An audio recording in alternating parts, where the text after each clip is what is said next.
రాయపాటి రంగారావు. ఈ రాయపాటి అనే ఇంటి పేరు చాలా మంది చాలా సందర్భాల్లో వినుంటారు, కానీ ఈ రంగారావు ఎవరు అనేది చాలా మందికి 99.99% పీపుల్కి ఈ రంగారావు ఎవరు అనేది తెలియదు. అలా ఈ రంగారావు ఎవరో ప్రపంచానికి తెలియాలనో లేదంటే వాస్తవానికి మరి వైసీపీ వేసినటువంటి కుక్క బిస్కెట్లు తిని ఈ ప్రబుద్ధుడు, ఈ రంగారావు అనేటటువంటి ప్రబుద్ధుడు చంద్రబాబు నాయుడు గారి ఫోటో పగలగొట్టి హీరోయిజం ప్రదర్శించడం ట్రై చేశాడు. మరి ఈ రంగారావు దొరదేంటో, ఈ రంగారావు సరదా ఏంటో తీర్చేయాలనుకుంటా ఉన్నా.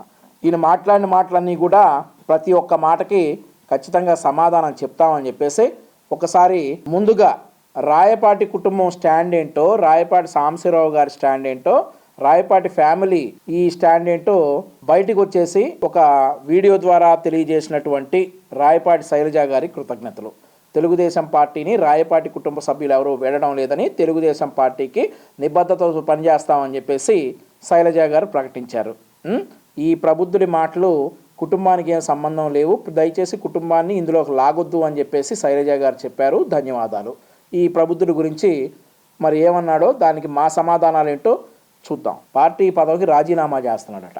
ఇప్పటికీ కేంద్ర కార్యాలయంలో నాకు తెలిసి సమావేశాలు ఉంటాయి కదా, మెయిన్ కమిటీ సమావేశాలు, తెలుగుదేశం పార్టీ మెయిన్ కమిటీ సమావేశాలు దాదాపుగా ఒక 10 జరిగితే ఈ ప్రబుద్ధుడు ఒక్కదానికి కూడా ఇంతవరకు అటెండ్ కాల.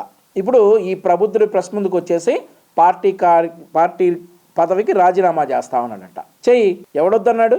నువ్వు ఉన్నా ఒకటే, ఊడినా ఒకటే. రాజీనామా నేను సత్తెనపల్లి సీట్ ఆశించాను.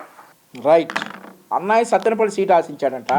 అరే, నీ కనీసం సత్తెనపల్లిలో ఉన్నటువంటి ఒక గ్రామానికి సర్పంచ్ అయ్యే అర్హత ఉందా రంగారావు? ఒక్క గ్రామానికైనా, సత్తెనపల్లి నియోజకవర్గంలో కనీసం ఒక గ్రామానికైనా సర్పంచ్ అయ్యే అర్హత నీకుందా? ఎందుకు లేదో చెప్తా విను. సత్తెనపల్లిలో సీట్ ఆశించావు కదా, నీలాగే శివనాగ మల్లేశ్వరరావు తెలుసు కదా, మల్లి అంటారు, సత్తెనపల్లి నియోజకవర్గ నాయకుడు సీట్ ఆశించాడు. సీట్ ఆశించిన తర్వాత 2019 నుండి ఇప్పటి వరకు ఎన్నో పోరాటాలు చేశాడు. మొట్టమొదటిగా 2019 నుండి కూడా ఫీల్డ్లో ఉన్నాడు, ఎంతో కష్టపడ్డాడు. ఇగో ఆయన పడిన కష్టంలో కొన్ని నీకు ఇప్పుడు చూపిస్తా. ఇదిగో, ఇదేంటంటే రంగారావు, అన్నా క్యాంటీన్ అనేది ప్రజల దాహార్తిని ఆకలిని తీర్చడానికి అన్నా క్యాంటీన్ పెట్టి 200 రోజులైన సందర్భంగా మల్లిబాబుకి ఆయన వెనక ఉండేటటువంటి అభిమానులు ఇచ్చినటువంటి కానుక 200 రోజులు అన్నా క్యాంటీన్ చేశావు, చాలా ధన్యవాదాలు అని చెప్పేసినటువంటి ఈ పోస్టర్. సీట్ ఆశించి 200 రోజులు అన్నదానం అన్నా క్యాంటీన్ గత సంవత్సరంగా అన్నా క్యాంటీన్ పెట్టి పేద ప్రజలను ఆదుకున్నటువంటి వ్యక్తి మళ్ళీ సత్తెనపల్లి టికెట్ ఆశించడంలో అర్థం ఉంది. నువ్వేం చేసావని సత్తెనపల్లి నియోజకవర్గ సీట్ ఇవ్వాలి నీకు? ఇంకోటి, ఇదిగో ఈ ఫోటో ఏంటో తెలుసా రంగారావు? ఈ ఫోటో ఏంటంటే ఎన్టీఆర్ హెల్త్ యూనివర్సిటీ పేరుని వైఎస్ఆర్ హెల్త్ యూనివర్సిటీగా మార్చినప్పుడు నిరసనగా సత్తెనపల్లి నుండి ఎన్టీఆర్ హెల్త్ యూనివర్సిటీ గేట్ దగ్గరికి వెళ్ళి పోలీసు వాళ్ళతో లాఠీ దెబ్బలు తిన్నాడు మల్లిబాబు. ఇట్లాంటి మల్లిబాబు సత్తెనపల్లి నియోజకవర్గం నుండి నేను పోటీ చేయాలనుకోవడంలో తప్పులేదు. నువ్వేం పొడిచావు? ఎన్టీఆర్ హెల్త్ యూనివర్సిటీ పేరు మార్చినప్పుడు నువ్వు ఎక్కడ పడుకున్నావు? నీకు ఇంకా అర్హత ఉందా? సీట్ అడిగే అర్హత, కనీసం సర్పంచ్గా పోటీ చేసే అర్హత నీకుందా? నీ అసమర్థతతోటి నువ్వు ఎదవ్వయ్యి, నువ్వు ఏడవలేక ఆ ట్రాన్స్ట్రాయ్ ప్రాజెక్టుని దొబ్బబెడితే, ఆ ట్రాన్స్ట్రాయ్ కాదు ఈ పోలవరం, ఈ ట్రాన్స్ట్రాయ్ వల్ల లేట్ అవుతుంది అని చెప్పేసి ఇంకో కంపెనీకి ఇచ్చి పోలవరం పనులు 72% పూర్తి చేశారు మిస్టర్ రంగారావు. నీ అసమర్థత, నువ్వే చేస్తే నీకే ఇచ్చేవాళ్ళు, నువ్వు చేయలేదు కాబట్టే, నీకు చేత కాలేదు కాబట్టే ట్రాన్స్ట్రాయ్ కంపెనీని కాదని ఇంకో కంపెనీకి ఈ ప్రాజెక్ట్ ఇచ్చిన మాట వాస్తవమా కాదా? సమాధానం చెప్పు. మమ్మల్ని నాశనం చేయటమా? చంద్రబాబు నాయుడు, లోకేష్ దొంగలు, ఒకళ్ళు తెలియకుండా ఒకళ్ళు సబ్ కాంట్రాక్ట్ వాళ్ళు. సోమవారం పోలవరం అన్నాడుగా, అన్ని పచ్చి అబద్ధాలు. నువ్వు చించుకోని అవసరంలా. సోమవారం చంద్రబాబు నాయుడు గారి హయాంలో పోలవరమే. ఈసారి మంగళవారం జగన్మోహన్ రెడ్డి హయాంలో అప్పువరం లాగా చంద్రబాబు నాయుడు గారి హయాంలో సోమవారం పోలవరం అన్న సంగతి అందరికీ తెలుసు. 72% పనులు చంద్రబాబు నాయుడు గారి హయాంలో 2014 నుండి 2019 వరకు పూర్తయ్యాయి అని చెప్పేసి పార్లమెంట్ సాక్షిగా కేంద్రం శ్వేతపత్రం విడుదల చేసిన మాట వాస్తవమా కాదా చూసుకో.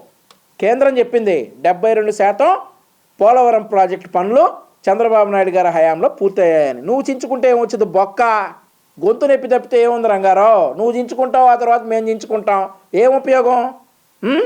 పోలవరం పనులు 72% పూర్తయ్యాయని నేను ఛాలెంజ్ చేసి చెప్తా ఉన్నా 2019 వరకు.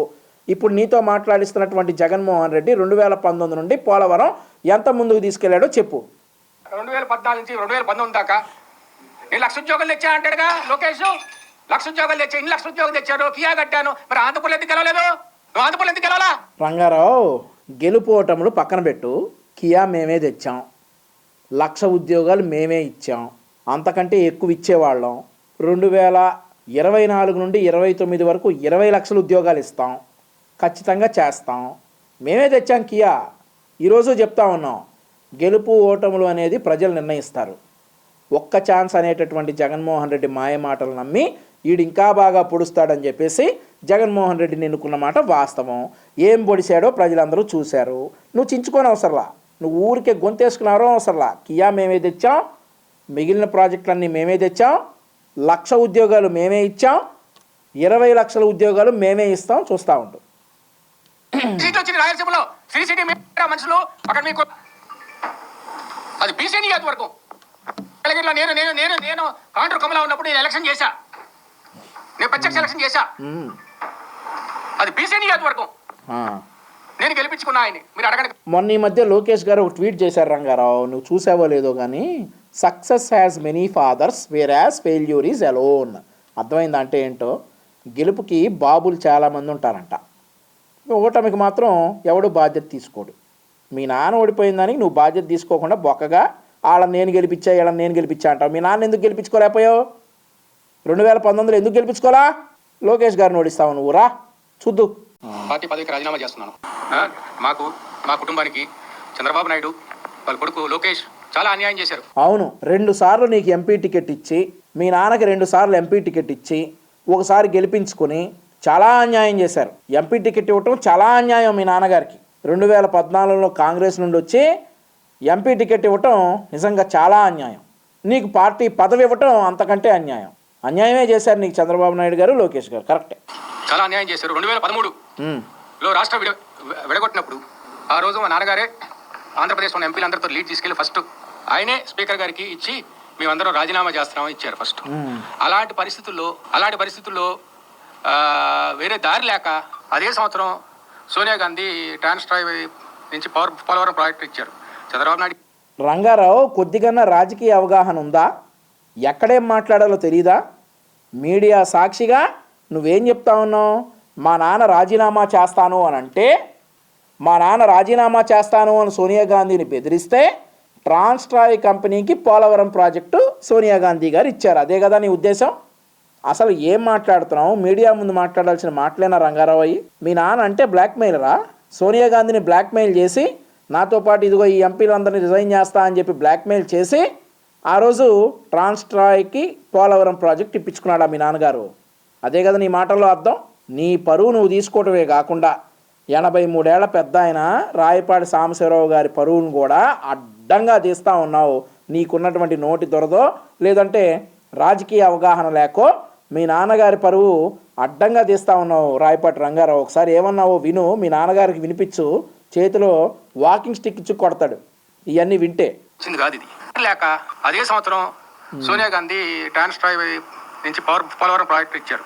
చంద్రబాబు నాయుడు ఇచ్చింది కాదు ఇది. చంద్రబాబు నాయుడు గారు నీ ట్రాన్స్ట్రాయ్కి పోలవరం ప్రాజెక్ట్ ఇవ్వలా, నువ్వే చెప్పావు. మరి వైసీపీ పెయిడ్ ఆర్టిస్టులు, వైసీపీ సాక్షి పేపరు, స్టే మీద నడుస్తున్న సాక్షి పేపరు నీ ఫోటో చంద్రబాబు నాయుడు గారి ఫోటో వేసి ట్రాన్స్ట్రాయ్కి పోలవరం ప్రాజెక్టులో దోచి పెడతా ఉన్నాడు చంద్రబాబు అన్నప్పుడు ఎవరిది నోట్లో పెట్టుకున్నావు రంగారావు? అప్పుడు ఎందుకు బయటకు వచ్చి నాకు ఇది ఇచ్చింది చంద్రబాబు గారు కాదు, ఇది ఇచ్చింది సోనియా గాంధీ అని అప్పుడు ఎందుకు చెప్పలా? అప్పుడు ఎందుకు చెప్పలేకపోయావు? నీకు ఇచ్చింది సోనియా గాంధీ గారు. చంద్రబాబు నాయుడు గారు నీకు ఇచ్చేసి పోలవరంలో ఉన్నటువంటి నిధులన్నీ నీకు దోచి పెడతా ఉన్నారని చెప్పి జగన్మోహన్ రెడ్డి ఆయన కుక్కలు ఆయన పేపరు కోస్తున్నప్పుడు నువ్వెందుకు ఖండించలా? ఈరోజు చంద్రబాబు నాయుడు గారు నీకు తప్పయ్యారా? ఆయన మాకేం చేయలా, మమ్మల్ని దోసుకున్నాడు. అవును, ఇచ్చారు. తప్పనిసరి పరిస్థితి చేరిన దగ్గర నుంచి ఎంత హింస పెట్టాడంటే, అవునవునవును, బాగా హింస పెట్టాడు. నిన్ను ఎంపీగా పోటీ చేయించి గెలిపించి నీకు ఎంపీ హోదా ఇచ్చి బాగా హింస పెట్టాడు నిన్ను నీ కుటుంబాన్ని. రా. ఎలక్షన్కి 150 కోట్లు తీసుకున్నారు. ఎవరెవరు ఎంత తీసుకున్నారో మాకు తెలుసు, లెక్కలు ఉన్నాయి. ఏంది ఎలక్షన్కి 150 కోట్లు తీసుకున్నారా? నాకు కాంగ్రెస్ పార్టీలో ఎంపీ టికెట్ ఇస్తానని చెప్పేసి మీ నాన్న నిన్ను పంపి 100 కోట్లు తీసుకున్నాడు. 100 కోట్ల రూపాయలు నేను నీకు, నువ్వు ఎంపీ టికెట్ ఇస్తానంటే నేను కూడా ఇచ్చా నీకు. లెక్కలున్నాయి నా దగ్గర కూడా. నేను కూడా నీకు 100 కోట్ల రూపాయలు ఇచ్చా. అన్నీ 1000 రూపాయల నోట్లు, ఎర్ర బ్యాగులు 10 ఎర్ర బ్యాగుల్లో పెట్టి ఇచ్చా. అవునా? నువ్వు వచ్చావు. నువ్వు ఎక్కడికి వచ్చి తీసుకున్నావు? రమేష్ హాస్పిటల్ ఎదురుగా నీ స్కార్పియో 5555 కారులోకి నా కారులో నుండి బ్యాగులు తీసుకుని వచ్చి 10 బ్యాగులు నీ కారులో పెట్టా. నేను 100 కోట్ల రూపాయలు డబ్బులు నాయి. నేను కూడా నీకు 100 కోట్ల రూపాయలు ఇచ్చా. వాటికి సమాధానం చెప్పు. వాటికి కూడా లెక్కలు ఉన్నాయి నా దగ్గర. ఒక్కగా ప్రతి ఒక్కడు కోట్లు ఇచ్చారని చెప్పేసి బొక్కలో ప్రచారాలు, బొక్కలో దుష్ప్రచారాలు. మీరు సిగ్గుండాలా? 100 కోట్లు ఇచ్చావా నువ్వు? 150 కోట్లు ఇచ్చావా నువ్వు? ఆ 150 కోట్లే ఉంటే బ్యాంకులు నీ ఆస్తులు సీజ్ చేయవు కదా. 150 కోట్లు ఇచ్చాడు. నేను 100 కోట్లు ఇచ్చా నీకు. దానికి చెప్పు సమాధానం.